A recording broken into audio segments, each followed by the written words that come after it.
সাউন্ডে তো স্লো কেন? সাউন্ডে তো স্লো হলে হবে না তো। এখানে আমরা তো অনেক উপস্থিতি রয়েছি। দ্বিতীয় আরেকটা বিষয় হলো মদ। আমি ওইদিন কিন্তু একটু বলেছি, আংশিক ভাবে বলেছি।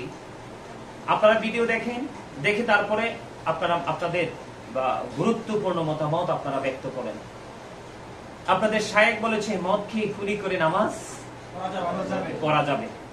এখন আমি একটু ছোট্ট করে কি দলিল দিব? সে কত বড় অন্যায় করেছে, কোরআন এবং হাদিসের সাথে কত বড় ঠাট্টা করেছে, মস্করা করেছে।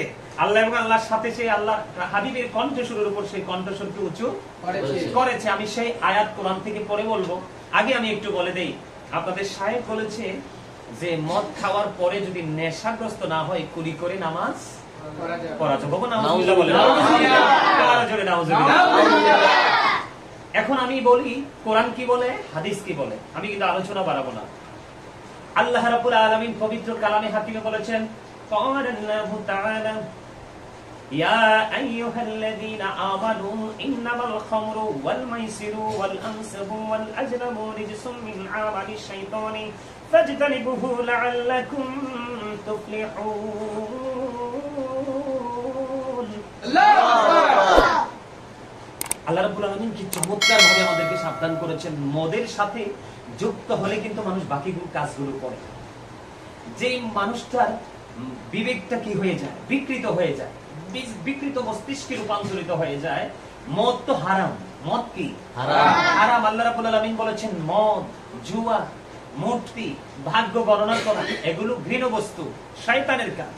কার কাজ? শয়তানের কাজ। ফাজতানিবুহু লাআল্লাকুম তুফলিহুন। আল্লাহ রাব্বুল আলামিন বলেছেন এগুলো থেকে তোমরা কি করো? বেঁচে থাকো। কি করো? বেঁচে থাকো। তাহলেই তোমরা সফল হতে পারবে। কি হতে পারবে? আপনারা কিন্তু আমার সাথে যারা আছেন দেশ এবং প্রবাস থেকে, আপনাদেরকে আবারও বলছি, আপনারা অত্যন্ত বিবেচনার সাথে আপনারা আমার কথাগুলো শুনবেন। অত্যন্ত বিবেচনার সাথে আপনারা কথাগুলো শুনবেন। আল্লাহর কোরআন পবিত্র কালামে হাকিমে আল্লাহ বলেছেন মদ, জুয়া, মূর্তি, ভাগ্য গণনা এগুলো ঘৃণ্য বস্তু, শয়তানের কাজ। আল্লাহ বলেছেন তোমরা ফাজতানিবুহু লাআল্লাকুম তুফলিহুন, তোমরা এগুলো থেকে বেঁচে থাকো, তাহলে তোমরা কি হবে? সফল হবে। এখানে সবচেয়ে বড় বিষয় হলো আল্লাহ বলেছেন আমরা এগুলো বর্জন করতে হবে। কথা বলে না আর জোরে, এগুলোকে আমাদেরকে কি করতে হবে? ছেড়ে দিতে হবে। আল্লাহ বলেছে। কথা কিন্তু খেয়াল করবেন, এখানে কিন্তু কত বড় জঘন্য অপরাধ তিনি করেছেন। সাধারণ মানুষকে কত বড় নোংরামির দিকে ঠেলে দিচ্ছেন। কোরআন হাদিসের সঠিক সলিউশন না দিয়ে আমার কাছে মনে হয় ভিতরে এলেমও নাই। আমার কাছে কেন জানি মনে হচ্ছে আজকে কয়েকদিন যাবত আমার কাছে মনে হয় সঠিক যে এলেমটা থাকার কথা, এলেমের নূর নাই, আলো নাই। কারণ বিবেক হলো একটা নূর। আপনি অনেক সময় কিন্তু কোরআন হাদিসে একটা বিষয় থাকার পরেও সমাজে ফিতনা যদি থাকে, কি থাকে? ফিতনা থাকে। আপনি ফিতনা থেকে সমাজকে বাঁচানোর কারণে আপনি কিন্তু সেই ক্ষেত্রে টেকনিক পর্যন্ত অবলম্বন করার কি আছে? বৈধতা আছে। কিন্তু আপনি এত বড় হারাম একটা জিনিসকে আপনি এত সহজভাবে জাতির সামনে আপনি তুলে ধরলেন, আমার কাছে অবাক লাগলো। আমি সেদিকে যেতে চাই না। আল্লাহ রাব্বুল আলামিন বলেছেন আমরা কি করব না, এই জায়গাটা থেকে বেঁচে থাকতে হবে, তাহলে আমরা সফল হতে পারবো। সফলতা অর্জন করতে হলে আমাদেরকে এই জিনিসগুলো থেকে বেঁচে থাকতে হবে। এখন শুরুতে কেন মদের কথাটা আসলো? আপনার মদ খাইলেই কিন্তু মানুষের বিবেক কি হয়ে যায়? বিকৃত হয়ে যায়, সেন্সটা লেস হয়ে যায়। তখন তার বিবেকের সঠিকটা কাজ করে না। তখন কিন্তু সে জুয়াতে আসক্ত হয়। কোথায় যায়? জুয়াতে যায়। তারপরে মূর্তি পূজার মতো ভয়ঙ্কর নষ্ট জায়গা সে চলে যায়। যায় কি না? রাশি গণনা করে যারা তাদের কাছে যায়, তার ভাগ্য হাত দেখায়, রেখা দেখায়, এগুলো দেখার জন্য। এই জন্য আগেই মদের কথা এসেছে, কারণ মদ এটা হারাম। মদ এটা কি হারাম। এটা আল্লাহর কোরআন থেকে আমি পবিত্র কালামে হাকিম থেকে একটা দলিল দিলাম। দ্বিতীয়ত হলো হাদিস শরীফে যদি আমি যাই, আব্দুল্লাহ ইবনে ওমর রাদিয়াল্লাহু তাআলা আনহু থেকে হাদিস বর্ণিত। তিনি বলেছে আমার রাসূল বলেছে, এদিকে খেয়াল করতে হবে কিন্তু, আমার রাসূল বলেছেন, আল্লাহ রাব্বুল আলামিন বলেছেন মদ, যারা মদ পান করে, যারা মদ সরবরাহ করে, যারা মদ কিনে, যারা মদ বিক্রি করে, যারা মদ কেনার জন্য সহযোগিতা করে এবং বিক্রি করার জন্য সহযোগিতা করে, যাদের কাছে সরবরাহ করা হয়, মদটা কি করা হয়? যাদের কাছে সরবরাহ করা হয়, আল্লাহ রাব্বুল আলামিন ওই ব্যক্তিকে অভিশপ্ত করেছেন। কি করেছেন? আর জোরে বলেন না নাউজুবিল্লাহ। কি করে দিয়েছেন? আল্লাহ নিজে বলেছেন, রাসূল বলতেছেন। এখানে বিন্দু পরিমাণ কোনো সন্দেহ করা যাবে? বাইহাকী শরীফের মধ্যে এসেছে হাদিস খানা। অন্যতম একজন হাদিসের রাবি হযরতে আবু হুরায়রা রাদিয়াল্লাহু তাআলা আনহু, follow me, stop your mouth everybody. Of করো, এটা লাগবে না, অফ করো, কষ্ট হইলে হোক, সমস্যা নাই। ওকে, কোনো সমস্যা হয় না? না, অসুবিধা নেই, কষ্ট হইলে হোক, অসুবিধা নেই একটু। আমি যেটা বলতে চাই, বুঝে নিতে হবে মদ এবং মদ যারা খায়, বুঝে নিতে হবে কিন্তু মদ এবং মদ যারা খায়, মদ যারা সরবরাহ করে, মদ যিনি বিক্রি করে, মদ যিনি কিনে ক্রয় করে, এবং ক্রয় বিক্রয় উভয় জায়গাতে যারা সহযোগিতা, এবং যার কাছে মদটা সর্বশেষে সব পরিপূর্ণ হয়ে যাদের কাছে সেটা জমা হয়, যেমন গোডাউন। ওই যে আমি আগেই বলেছিলাম আগের আলোচনাতে, যে অপরাধ করার পরে যদি কেউ প্রশ্রয় পাওয়ার সম্ভাবনা না থাকে, তাহলে কিন্তু অপরাধ কেউ করবে না। আমাদের দেশে এমন বড় বড় অপরাধী আছে না? তার বড় যারা আছে তারা নিশ্চয়ই তাকে তার ছত্র ছায় রেখেছে, তাকে অপরাধ করার জন্য সহযোগিতা করেছে, মাত্র কয়টা টাকার জন্য, একটু সুবিধার জন্য। আমি যারা সুবিধাভোগী তাদেরকে একটু বলতে চাই, আল্লাহ রাব্বুল আলামিন পবিত্র কালামে হাকিম একবার স্পষ্ট করে বলে দিয়েছেন, সূরা আল ইমরান 185 নম্বর আয়াতের শেষ অংশে আল্লাহ বলেছেন, অমাল হায়াতুদ দুনিয়া ইল্লা মাতাউল গুরুর। এই পৃথিবীর জীবন, এই দুনিয়ার জীবন একটা ধোঁকা ছাড়ার কিছুই নয়। তাহলে আপনারা যারা অন্যায় অপরাধকে প্রশ্রয় দিচ্ছেন, একজন ব্যক্তি, একজন পার্সনকে ভালোবাসছেন, আল্লাহ এবং রাসূলের আইনের কোনো তোয়াক্কাই করছেন না, আপনারা কি করছেন? আপনি ধোঁকার মধ্যে নিমজ্জিত রয়েছেন। আপনাদেরকে আরেকটা মেসেজ দেই, কোরআন শরীফের 19 পারা সূরা শুআরার 88 নম্বর আয়াত আল্লাহ বলেছেন, ইয়াউমা লা ইয়ানফাউ মালু ওয়ালা বানুন। আল্লাহ বলেছেন আপনার ধন সম্পদ সন্তান সন্ততি কোনোটাই কাজে আসবে না। আপনি কার জন্য কি করছেন একটু বিবেচনা করুন। তো যেটা আমি বলতে চেয়েছি, আব্দুল্লাহ ইবনে ওমর রাদিয়াল্লাহু তাআলা থেকে হাদিসটা বর্ণিত, আমি পুনরায় আবার আপনাদের সামনে তুলে ধরছি, একটু কেয়ার, আমার সময় খুবই অল্প, আলোচনাটা শেষ করতে হবে। মদ, আবারও বলছি, মদ যিনি মদ খায়, মদ যিনি সরবরাহ করে, মদ যিনি বিক্রি করে, যিনি কিনে, এবং যিনি যার কাছে সর্বশেষে এসে মদটা কি হয়, গোডাউনে এসে মজুদ হয়, কি হয়, মজুদ হয়। আল্লাহ রাব্বুল আলামিন, রাসূল বলতেছে, আল্লাহ রাব্বুল আলামিন এই সমস্ত ব্যক্তিগুলোকে কি করেছেন? অভিশপ্ত করেছেন। কথা বলে না, তাদের অকল্যাণ কামনা করেছেন। জোরে জোরে নাউজুবিল্লাহ। তাহলে এই মদ খেয়ে, আমার দিকে তাকান, আবারও বলছি, এই মদ খেয়ে কুলি করে নামাজ পড়া যাবে, পড়তে পারবে, এটার কোনো যৌক্তিকতা আছে? আপনাদেরকে দর্শক যারা রয়েছেন এবং শায়েখ ভক্ত যারা রয়েছেন, আপনাদের কাছে আমি প্রশ্ন রেখে গেলাম, আপনারা দয়া করে দলিল দিবেন আমাদেরকে, যদি দলিল থাকে। আর আরেকটা বিষয় আফসোস লাগে, আমার কাছে মনে হয় শায়েখ ট্রাই করেছিলেন, আমার কাছে মনে হয় উনি একটু অ্যালকোহলিক, আমার কাছে মনে হচ্ছে শায়েখ একটু ট্রাই করেছিলেন। আমার জীবনে এটার বোতলও কেমন দেখিনি, আমার জীবনে, আর এই জীবনে আল্লাহ যেন আমাকে দেখায়ও না। আমার কাছে মনে হয় শায়েখ একটু ট্রাই করেছিলেন, একটু কুলি করে দেখেছিলেন। না হয় তিনি কোরআন এবং হাদিসের এত শক্ত অবস্থান থাকার পরে, আল্লাহ এবং আল্লাহর হাবিবের এত চমৎকার মানে আমাদেরকে ইনস্ট্রাকশন থাকার পরে, সাজেশন থাকার পরে, উনি এটাকে কিভাবে ওভারটেক করে, আমার মনে হয় তিনি একটু ট্রাই করেছিলেন। একবার ট্রাই করে কুলি করে ফেলে দিয়েছেন, দুর্গন্ধ পায়নি, আবার তিনি কুলি করেছেন, মনে হয় পায়নি, তৃতীয়বার থার্ড টাইম তিনি আবার কুলি করেছেন, পায়নি, আমার মনে হয় তারপরে তিনি সলিউশনের জন্য আসলেন। আমার কাছে অবাক লাগে, এত নির্লজ্জের মতো, এত মূর্খের মতো কিভাবে। এমনিতেই নারী পুরুষ যুবক যুবতীরা একবারে নষ্ট হয়ে গেছে।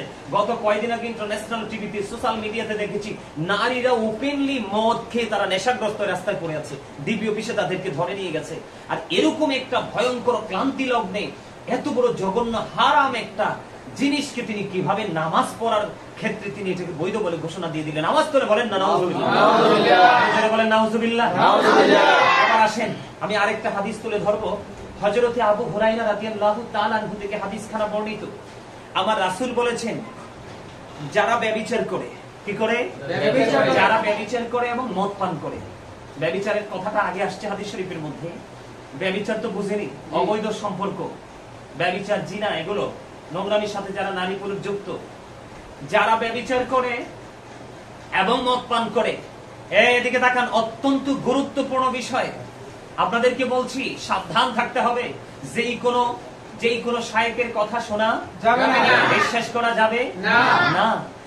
আল্লাহ রাসূল বলে দিয়েছেন, যিনি ব্যভিচার করে এবং মদ পান করে, আল্লাহর হাবিব বলেছেন, তার বডি থেকে মাথা দিয়ে একজন মানুষ যেভাবে তার জামা খুলে ফেলে, যেমন এক্সাম্পল যদি বলি, যেমন শান্তর পরনে একটা গেঞ্জি আছে, এখন কি আছে, গেঞ্জিটা যখন খুলবে সে কিন্তু মাথা দিয়ে, আমি একটা এক্সাম্পল দিচ্ছি, কি করবে, কথা বলে না, গোল গলা না গেঞ্জি, এটা কি করতে হয়, মাথা দিয়ে উঠাতে হয়। আমার রাসূল বলেছেন যে ব্যভিচার যিনি করবে এবং যিনি মদ পান করবে, আল্লাহ রাব্বুল আলামিন মাথা দিয়ে যেভাবে জামা খুলে ফেলা হয় ঠিক তেমনি ভাবে তার কাছ থেকে ঈমান কেড়ে নিয়ে যাবে। ঈমান যদি কারো কাছে না থাকে তাইলে সে মদ খাইয়া নামাজ পড়তে পারে, লাভ হইব আর জোরে হবে। এবার আসেন আরেকটা ছোট্ট হাদিস শরীফ বলি। আল্লাহর হাবিব সরকার দু জাহান ইমামুল মুরসালিন রাহমাতাল লিল আলামিন সিরাজুম মুনির, আমার প্রাণের রাসূল তিনি বলে দিয়েছেন, যারা অ্যালকোহলিক, যারা মদ পান যারা করে এবং যিনি মদ পান করে, আল্লাহ রাসূল বলে দিয়েছেন কাল হাসরের ময়দানে তাদেরকে তিনাতুল খাবাল থেকে খাওয়ানো হবে। এখানে আমার সামনে যারা আছে তিনাতুল খাবাল সম্পর্কে সবারই ধারণা আছে। রাসূলকে প্রশ্ন করা হলো, ইয়া রাসূলুল্লাহ, ইয়া হাবিবাল্লাহ, নবী গো, তিনাতুল খাবালটা কি গো নবী? আমার নবী বলেছেন আরেকটা জাহান্নামীর নিংড়ানো পুঁজ। আরো জোরে এখানে আমার প্রশ্ন হলো, এই পুঁজ তো আরেকটা জাহান্নামের নিংড়ানো পুঁজ। এখানে কিন্তু চমৎকার একটা পয়েন্ট আমি ফাইন্ড আউট করেছি এই কারণে, সূরা আনকাবুতের মধ্যে আল্লাহ রাব্বুল আলামিন বলে দিয়েছে ইন্নাস সালাতা তানহা আনিল ফাহশাই ওয়াল মুনকার। আসেনি আব্দুল্লাহ? তো আল্লাহ রাব্বুল আলামিন বলেছেন নামাজ মানুষকে অশ্লীল কাজ থেকে বাঁচিয়ে রাখে, খারাপ কাজ থেকে বাঁচিয়ে রাখে, নোংরামি থেকে বাঁচিয়ে রাখে। অত্যন্ত সূক্ষ্মভাবে আপনারা বিষয়টা খেয়াল করবেন। এখন যে ব্যক্তি মদ খেয়ে নামাজ পড়তে যাচ্ছে তার ঈমান তো চলে গেছে রাসূলের হাদিস অনুযায়ী। রাসূল বলেছে আল্লাহ রাব্বুল আলামিন মাথা দিয়ে তার ঈমান কি করে নিয়েছে, মানে মাথা থেকে যেভাবে জামা সরানো হয় ঠিক সেইভাবে তার থেকে ঈমান চলে গেছে। কি করে গেছে? তো তার তো ঈমানও নাই। আর তার খাবার কি? তিনাতুল খাবাল থেকে আরেকটা জাহান্নামীর নিংড়ানো পুঁজ, আরেকটা জাহান্নামীর নিংড়ানো পুঁজ। আর আব্দুল্লাহ ইবনে ওমর রাদিয়াল্লাহু তাআলা আনহু থেকে যে হাদিস, সেখান থেকে তো বোঝা গেছে তাকে অভিশপ্ত করেছে, তাকে লানত প্রাপ্ত বান্দাদের অন্তর্ভুক্ত করেছেন যিনি মদ খাবে। তাহলে এখন কি বোঝা যায়?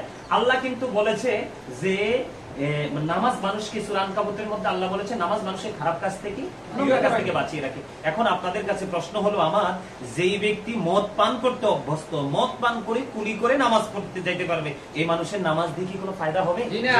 এখন আপনাদের কাছে শায়েখ ভক্ত যারা, তাদের কাছে আমি কিছু বলবো না, আপনাদের শায়েখ ভক্ত যারা রয়েছেন তাদের কাছে আমার প্রশ্ন, এই নামাজ দিয়ে কি হবে? ফিউচারকে ব্রাইটনেস করা কি সম্ভব? এবার আসেন আপনাদেরকে আমি বলি, কত বড় জঘন্য মিথ্যাচার করেছে আল্লাহ এবং আল্লাহর হাবিবকে কষ্ট দিয়েছে। আল্লাহ রাব্বুল আলামিন পবিত্র কালামে হাকিমে কি বলেছে? ইন্নাল্লাযীনা ইউযুনাল্লাহা ওয়া রাসূলাহু লা'নাহুমুল্লাহু ফিদ দুনিয়া ওয়াল আখিরাতি ওয়া আ'আদ্দা লাহুম আযাবাম মুহিনা। আল্লাহ এবং আল্লাহর রাসূলকে যারা কষ্ট দেয়, আল্লাহ রাব্বুল আলামিন তাদেরকে দুনিয়া এবং আখিরাতে অভিশপ্ত করেছেন। কি করেছেন? এবং তাদের জন্য ভয়ঙ্কর শাস্তি ব্যবস্থা রেখেছেন পরকালে। এটা বলছে কি? কোরআন। কে বলছে? কোরআন। এখন আমি আপনাদেরকে বলতে চাই, সে কি অপরাধী না? কথা বলে না? মদের মতো একটা নিকৃষ্ট জিনিসকে সে হালাল, নামাজের মতো একটা সর্বশ্রেষ্ঠ জিকির, সর্বশ্রেষ্ঠ ইবাদত হলো নামাজ, নামাজের মতো একটা পবিত্র কাজে সে কি করলো? মদকে যুক্ত করে দিল। এতে কি হয়েছে জানেন? এতে কি হয়েছে? আমাদের শায়েখ ভক্ত যারা লোক আছে, নেশাগ্রস্ত, মদ খায়, গাঁজা খায়, বিভিন্ন নেশা জাতীয় জিনিস কি করে? সেবন করে। আমার রাসূল বলে দিয়েছেন যেই কোন নেশা জাতীয় জিনিস ইসলামকে ধ্বংসকারী। কি গাড়ি? ইসলামকে ধ্বংসকারী। যেই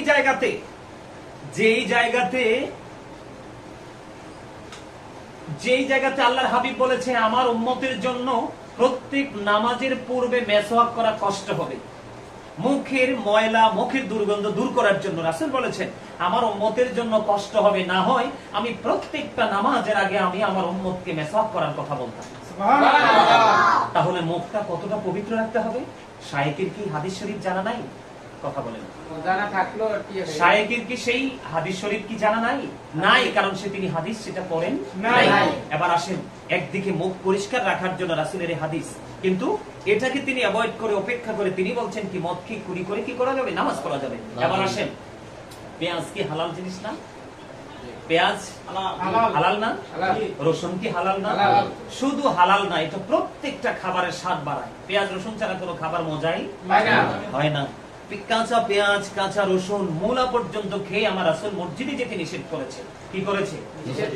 নিষেধ করেছে। কারণ মানুষ যে দুর্গন্ধে কষ্ট পায়, সেই দুর্গন্ধে ফেরেশতারাও কষ্ট পায়। তোমরা কাঁচা পেঁয়াজ খেয়ে, কাঁচা রসুন খেয়ে, তোমরা মূলা খেয়ে কি করো না? মসজিদে যেও না, নামাজ পড়তে যেও না। তোমরা এই আর মেসওয়াক করে, যদি সম্ভব হয় তোমরা মেসওয়াক করে মুখ থেকে দুর্গন্ধ ময়লা পরিষ্কার করে সুন্দর করে, কারণ তুমি আল্লাহর কাছে হাজিরা দিতে যাচ্ছ।